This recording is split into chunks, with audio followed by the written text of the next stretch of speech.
Come here. Uh-huh.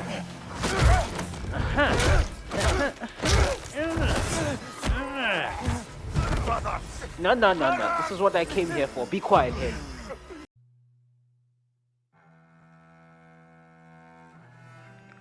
How best to describe God of War Ragnarok? I thought about doing something similar to the Red Dead Redemption video I put up a while ago now, but ultimately I decided I wouldn't do that. Because in all honesty, despite enjoying my overall playtime with the magnanimous experience that is God of War Ragnarok, I came away from it a little conflicted. And although somewhat appreciating where the writing team at Santa Monica have decided to take the legend of Kratos, I felt personally that the promise of what this experience could have been is so beautifully laid out in the first opening hours of God of War Ragnarok that what the overall narrative experience eventually becomes feels subpar despite being enjoyable. So I figured I wouldn't tear apart an experience I actually enjoy, nor dwell on what I wish this experience could have been too much. I just wanted to highlight how my first time playing through the amazingly crafted opening hours of God of War Ragnarok had me prepped for a narrative that ultimately did not exist.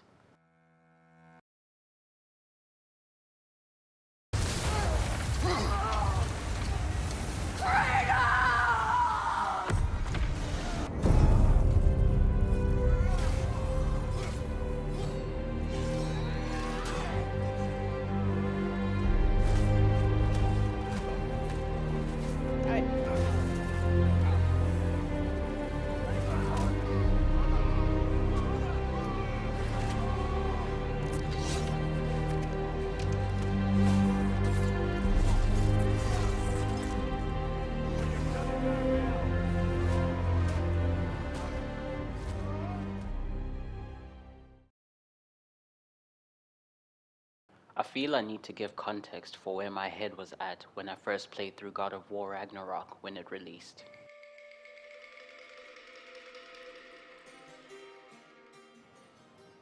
When we ended off 2018's God of War, Kratos' son, boy/Atreus, was discovered to also be Loki, who in Norse mythology is the god of mischief, a categorically evil god in a pantheon of evil gods. So the idea of boy/Atreus/Loki eventually becoming someone similar to his Norse mythology counterpart was a prospect that had all sorts of implications, especially considering that in God of War's lore, boy/Atreus/Loki is Kratos' son, and although Kratos himself has gone through a great deal of personal growth, he has been prophesied to be a destroyer of worlds. His son, by the end of 2018's God of War, now possibly being an extension of that prophecy, given his newly discovered identity. Excited feels inadequate in describing my anticipation for what I assumed I was in store for. Having played every God of War game prior, and factoring in everything I knew from what came before what was being dubbed as the end of the Norse saga, I was more than looking forward to whatever Santa Monica had lined up, that anticipation further exacerbated by how beautifully they chose to open the game.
Much like 2018, the introduction to this game is slow, intimate, focused on Kratos, his thoughts, and the grief he still feels from the loss of his wife, the guiding force for the entirety of God of War 2018's narrative.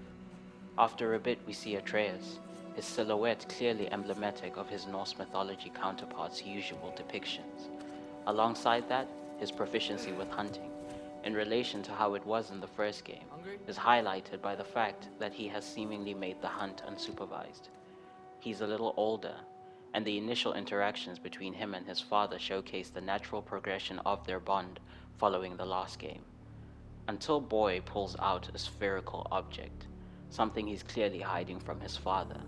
Deception. And given their growth as characters, there's this general sense of confusion that comes with this. Why would Atreus hide the ball from his father? What is the ball?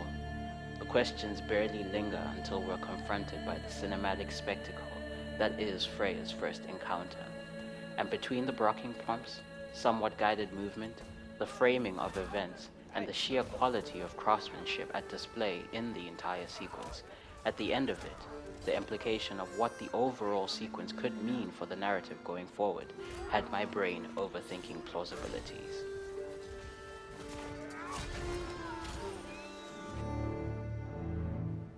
Would she appear throughout the game? Would she actually eventually ally with us, and if so, how? She didn't attack Atreus, so will he be what allows for some kind of alliance to form? I had so many questions, and alongside trying to sort through my thoughts, so much random epicness was happening on the side. Things like diegetic exposition. I guess killing Baldur really did bring on Fimbulwinter. Kratos' first non-evil deed related smile. Fenrir dying, who in actual mythology is one of Loki's children, and this entire reveal.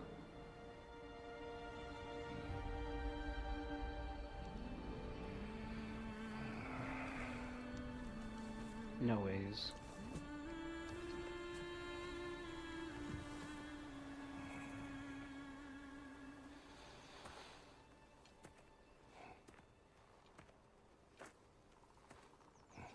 Dude, are we gonna see Kratos? the... Oh my god, we're gonna see her.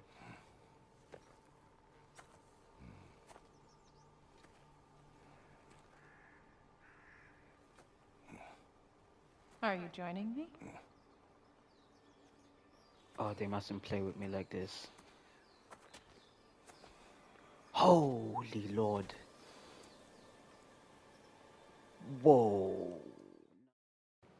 This whole segment had me wilding, and after all this grand narrative setup, we're let loose into the world to look for our boy, grappling with the implied weight of everything that has just happened, alongside experiencing tweaks and improvements made to the 2018 game's already amazing combat. Good boy. I'm not the one, boys. Oh! Take it. Oh! Oh! Oh! Oh my god, you can do it with a fist!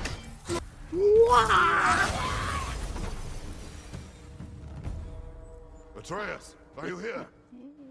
We do eventually find Boy, and my reaction to this scene is where my brain broke because of just how wrong all my prior story predictions had been.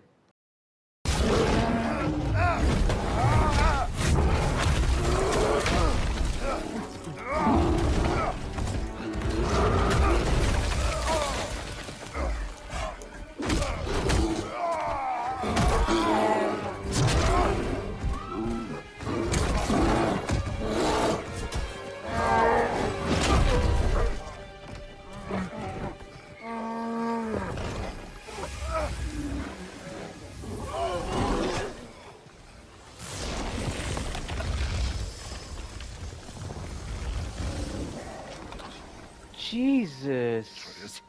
Atreus! Whoa! Atreus! Atreus! What? First, focus, heal. Whoa! Boy could shapeshift, another trademark of his Norse mythology counterpart, more implications, and Kratos' initial reluctance to acknowledge his son's new ability further added to the anticipation I felt for what that alone could mean for the narrative going forward. Are we going to discuss the boy becoming a bear? We must. Are we? Not now. We need to no. repair the protection stave and get home. What happened to the protection stave? You did. So you're blaming me? I am not blaming you, Atreus. Well, tell your voice that. A brief walk later, and we're Yo. treated to some of the best diegetic foreshadowing I've seen in a video game. Are y'all hearing this? And then first this, This dude's big. Jesus. and then finally this. Yeah! What the fuck is going on? Okay, I'm paying attention now. Jesus. And then, while wholeheartedly attempting to figure out how all of this could possibly play out, all of a Sunday, I'm fighting Thor. About time. You insult the holding care. Come here.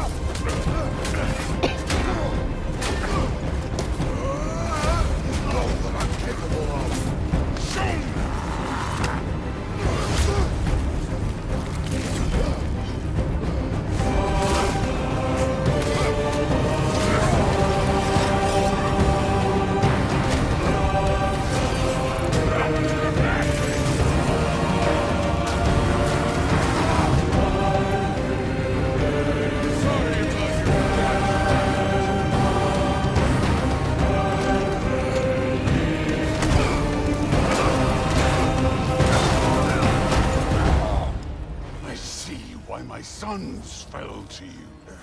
Even this lesser version of you. But I am not my sons. And your boy, Allfather, have plans for him.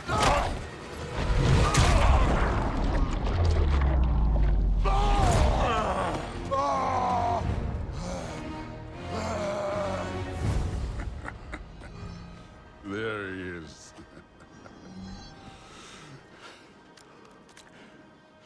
There's the god of war. Consider your blood debt paid. Be seeing you. And this is how all that epicness ends. It's as solid an introduction to the sequel as I could have hoped for.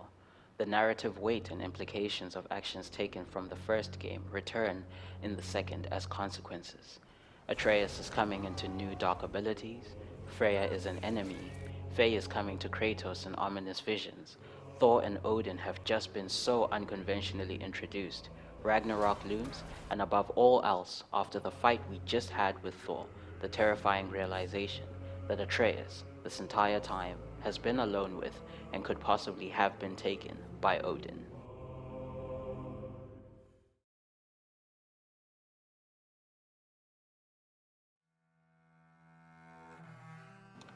I've been struggling to record this section so much I've kind of actually got tired of it, but I figured I'd just freestyle it. I just want to say that, like, this video is in no way me saying that I didn't enjoy Ragnarok for what it is. I enjoy it. I guess for me, just, this is to highlight what, like, my first initial playthrough of the first few hours of God of War Ragnarok was, and the implications that, like, I had because of, like, you know, all the prior video games, 2018's God of War, and just the setup that had happened prior, you know. And I don't know, for me, the idea that Boy had been taken kind of led me into this, like, I don't know, idea pool of, like, this could be how Kratos slowly regresses to the version of himself that he's tried so hard not to be. All the while, on Boy's front, he goes through whatever journey he goes through that is eventually leads him down a similar trajectory to his Norse mythology counterpart. And I don't know, I assumed that's where it was going to go just because of, like, how 2018's God of War was, as much as it was about, like, the mythology and all that, it was more a backdrop to serve, you know, a character-driven story, and I figured that this was how Santa Monica was going to go about it. And I don't know, I guess in attempting to, micromanage the scale of Ragnarok, the character side of the narrative was kind of neglected, and despite what we got being enjoyable, um, it could have been more. But I mean, that's just my 2 cents. And like Huey Freeman once said, it's fun to dream.